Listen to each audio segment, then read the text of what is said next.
So just making our approaches to Mazagon. There's a museum place nearby that is where Columbus left Spain to sail to, well, the Caribbean is where he sailed to, isn't it? But the Americas, shall we say. Oh, we can even go on. Oh, that's lovely. Look at this. That's the Pinta, the bigger one of the three, the Santa Maria. And this would have been Columbus's flagship, shall we say.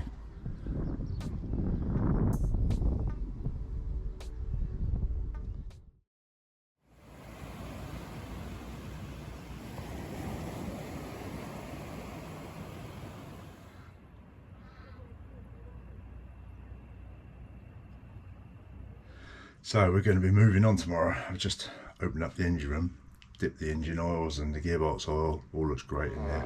Check the water filter and diesel filter, a quick look. All looks wonderful. Can just lift up a floorboard and have a look at the bilge.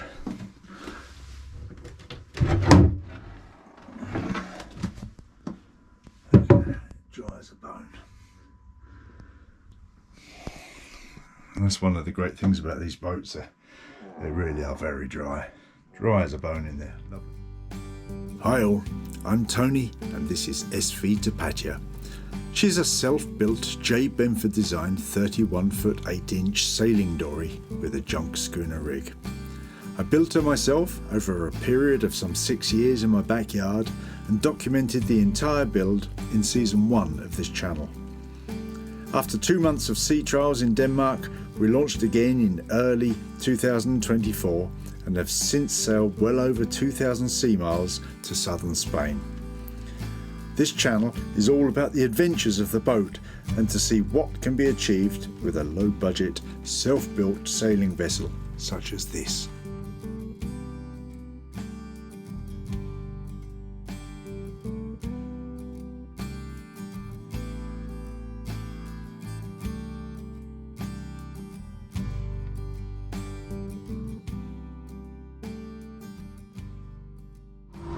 Well, morning all. Don't know if you'll see me, it's a bit dark. Got underway at 6 this morning, which with what should, in all luck, be our final leg of this sailing season. Got 40 miles to do. I'm going to get in before it gets dark, so we've given ourselves plenty of time. And going round towards, well, we're going to, the goal is Rota, which is basically Cadiz, just outside Cadiz. Yeah, I say, at the moment we're motoring into headwind, doing alright though, speed wise, 3 3/4, and sun's jet, well the sun isn't coming up, but first hint of daylight about. A lot of boats out here, there's a ship anchoring place out here, some fishing boats, one on the bow that I need to keep an eye on. But yeah, should be a good day, we hope.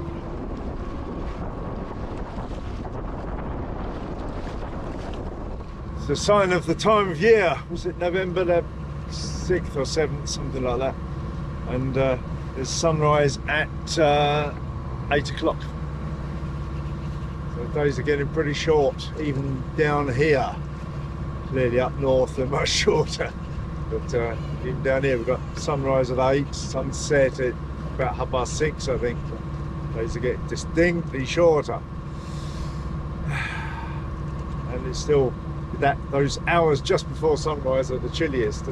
I'm out in the fleece and long trousers, not too bad. I've meant to put fowlers on, but it's not warm. Sun will come up and warm us, we hope. Yeah, it will. It certainly will. Forecast temperature of 21, I think, today, so pretty comfy when it gets up there and gets some warmth going. Making reasonable progress. I've got about 32 miles to go, I think, or so. Well, that's actually maybe a couple more than that, because my final waypoint isn't quite the marina. It's probably about 34 miles to go.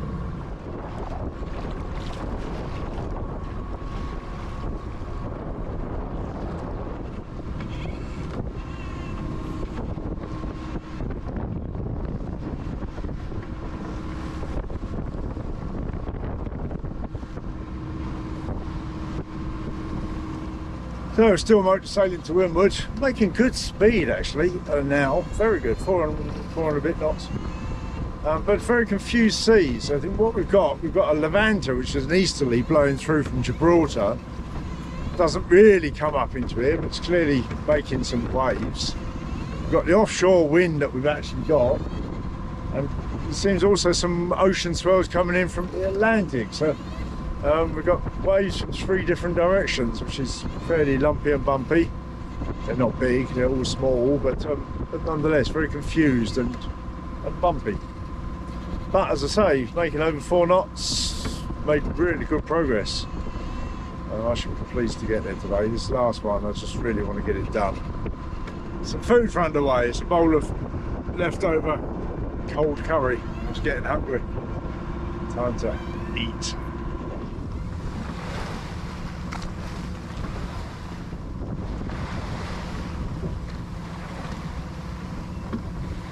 But really can hear it. Really horrible noise that I think is the sail drive bearings, and it's a big worry. I'm 9 and a bit miles away, yeah, 9.5 miles away from the marina. I hope it's going to hang in there. Get this boat hauled out this winter and change the bearings on the sail drive output shaft. I expect it's those. That's what I imagine, at least. It's not good. It sounds dreadful.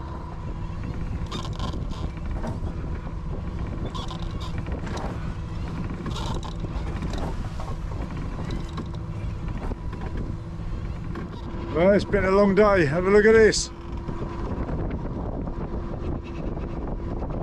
That's it going down again. Oh dear. The forecast is just nonsense. We've had wind on the nose the whole way. Far more than forecast, although now it is actually supposed to be what they say. But we've had this for a long time now. But that's the way it is, isn't it? So it's only a forecast. And, obviously you go by it because that's all we have got to go by, but they're not always right, that's for sure.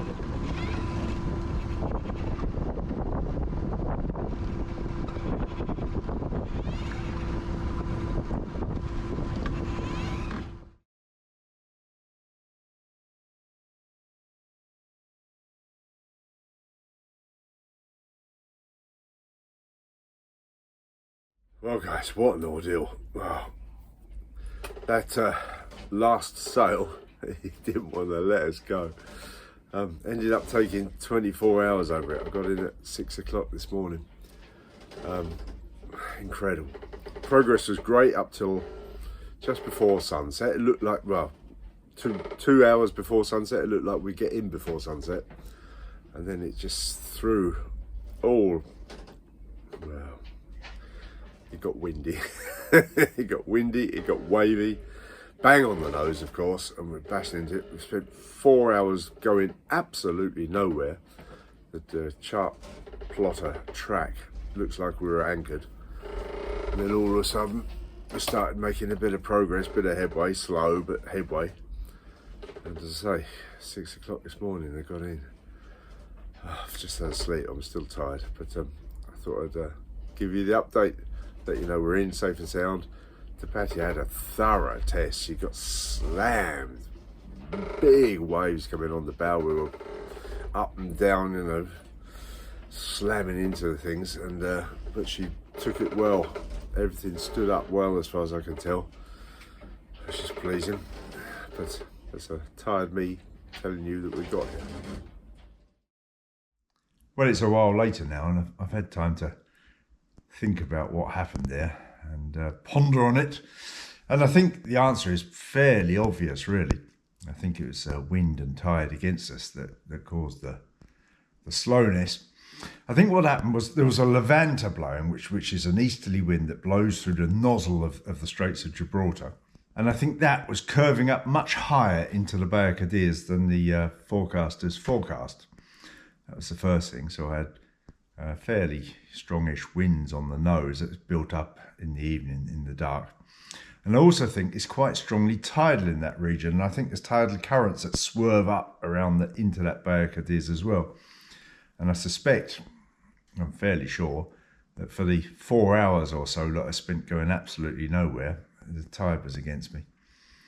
And that was the height of the tide. And once that weakened, I started to make some progress again. Of course, I already had the issue that the bearings and the sail drive were squeaking and making horrendous noises. So I was reduced to running the engine at 1800 revs, which doesn't give me all that much thrust in truth. So that was an issue. And of course, I tried all sorts of angles on the wind. I tacked out a long way and I tacked back again, and I tried going straight into it, or as hard on as I could to motor sail into it. I tried all sorts of different approaches and made little progress. And the other factor was that if I tacked out too far, I got out into deep water, and we've still got this, the orcas, and this is the prime orca zone. And I really wasn't comfortable going much beyond 20 meters of depth. So a couple of occasions I got out beyond 20 meters of depth a bit, and I thought, no, I don't like this. I don't need wind and waves and orcas and dark and all that. So came back in, and that's what happened. I was relaxed about it. I was in communication with Hazel. She had already got into the marina. So, you know, we chatted and kept each other updated on what was going on. So it was nice, and it was just a case of just sitting in there and keeping going, really, until arrival. Luckily, there's a red buoy out in the bay that marks a very clear route, and once I was able to get to that red buoy, it's then simply a case of turning onto a heading of 90 degrees, and that takes you pretty much to the marina entrance, which kept me out of all of the shallows and safely away from all the shallows that are around Rota area.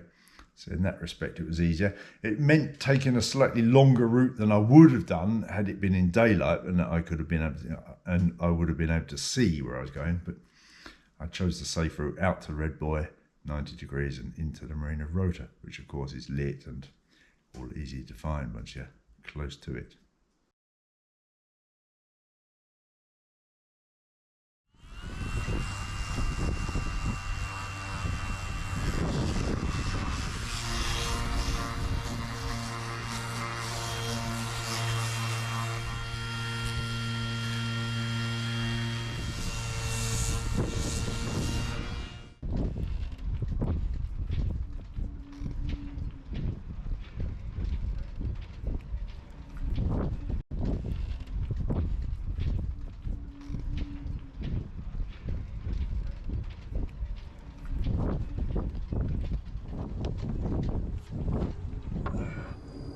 Making a couple of pizzas.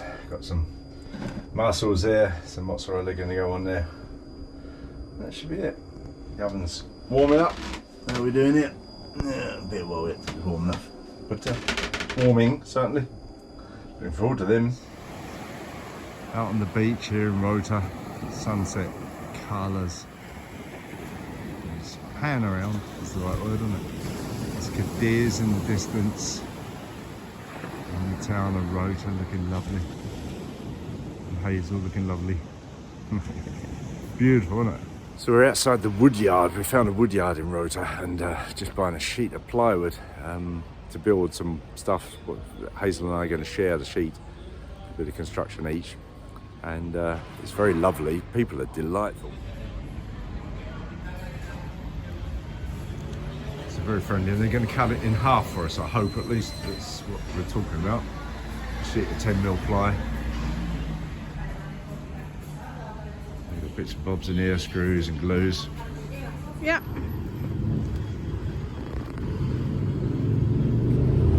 We are carrying the wood back to the boat. It is a two-person job carrying this length of wood. It is, how long is it? 2 meter? 2.50 meters. So, yeah, quite a sight.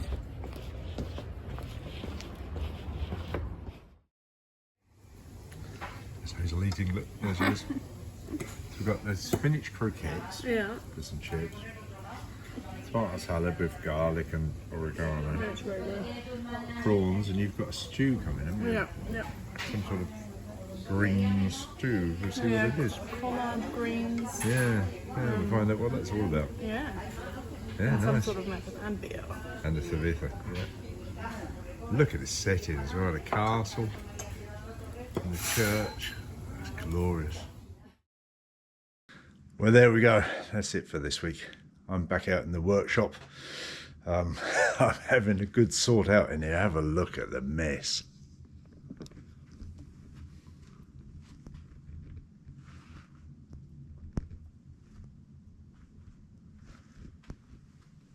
Just walk you around. So as you can tell, a lot of organising going on, but it's needed doing. The boat build's finished, so I'm sorting out getting rid of some of the stuff that's left over from that. Trying to reorganise the workshop so it's a useful workshop space, more useful. And it's fun, it's good being here. But as I say, that's it for this week. I'm also very much looking forward to getting back out to the boat, carrying on with those boat projects. We've got some good things going on. The plywood, you'll have to wait and see what that's for. Coming up soon. And yeah, thanks for watching. As ever, massive thank you to the people who support us via Patreon and PayPal and make these videos possible. If you'd like to support the project, I'm sure you know how to do it. Have a good one. Talk to you soon. Bye.